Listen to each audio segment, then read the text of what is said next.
भगवान विष्णु जी के 7वें अवतार थे, जिनका जन्म त्रेता युग में अयोध्या के राजा दशरथ और रानी कौशल्या के घर हुआ था। श्री राम इक्ष्वाकु वंश से संबंधित है, जिसे राजा इक्ष्वाकु, जो भगवान सूर्य के पुत्र थे, उनके द्वारा स्थापित किया गया था। इसी वजह से रामचंद्र जी को सूर्यवंशी राजा कहा जाता है। श्री रामचंद्र जी हिंदू महाकाव्य रामायण के मुख्य पात्र है और हिंदू धर्म के एक प्रमुख देवता है। विशेष रूप से वैष्णव परंपरा के मानने वालों के लिए वह महत्वपूर्ण है। एक शाही परिवार में जन्मे भगवान राम के जीवन को अप्रत्याशित परिस्थितियों जैसे 14 साल के वनवास और कई नैतिक दुविधाओं और नैतिक सवालों से आजीवन चुनौती का सामना करना पड़ा। श्री राम जी के रूप में विष्णु जी का मानव अवतार हुआ और उन्होंने जो कष्टों का सामना किया, उससे साबित होता है कि सतोगुण विष्णु जन्म और मृत्यु के चक्र में है, वह शाश्वत नहीं है।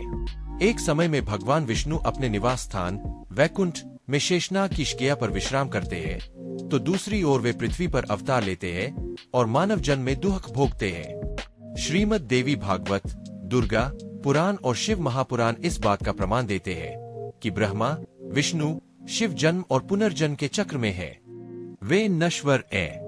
उपर्युक्त को ध्यान में रखते हुए पवित्र शास्त्रों का गहन अध्ययन किया गया राम और सीता जी, जिससे यह साबित होता है मृत्यु तक की अयोध्या के भगवान राम नहीं, बल्कि आदि राम जो अमर जी के 7वें अवतार थे, जिनका जन्म त्रेता युग में अयोध्या के राजा दशरथ और रानी कौशल्या के घर हुआ था, अनभिज्ञ है। श्री राम इक्ष्वाकु वंश से संबंधित है, जिसे राजा इक्ष्वाकु, जो भगवान सूर्य के पुत्र थे, उनके द्वारा स्थापित किया गया था।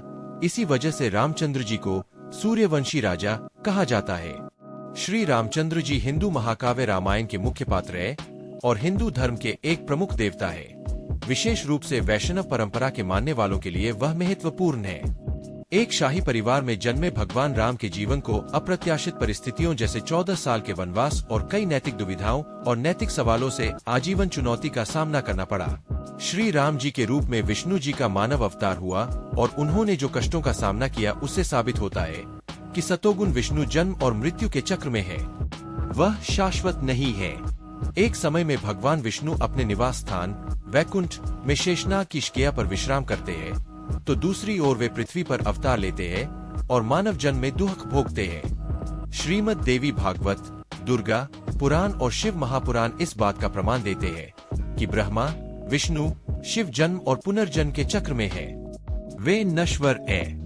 उपर्युक्त को ध्यान में रखते हुए पवित्र शास्त्रों का गहन अध्ययन किया गया है, जिससे यह साबित होता है कि अयोध्या के भगवान राम नहीं, बल्कि आदि राम जो अमरलोक सतलोक में रहते हैं, की भक्ति की जानी चाहिए, जिनके बारे में भक्त आज तक अनभिज्ञ है।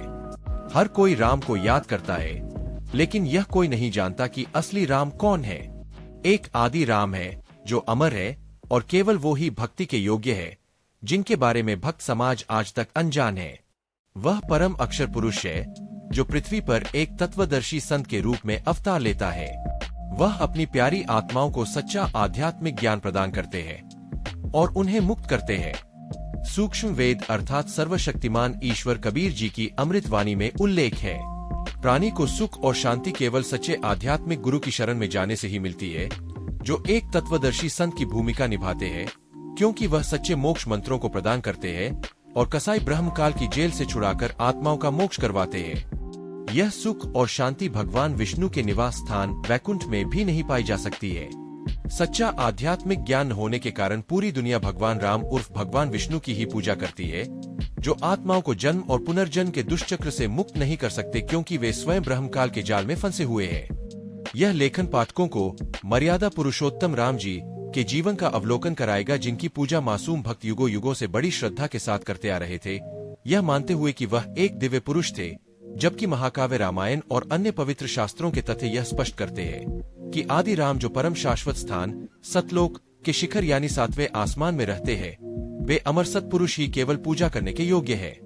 वह सर्वव्यापी और सर्वज्ञ है।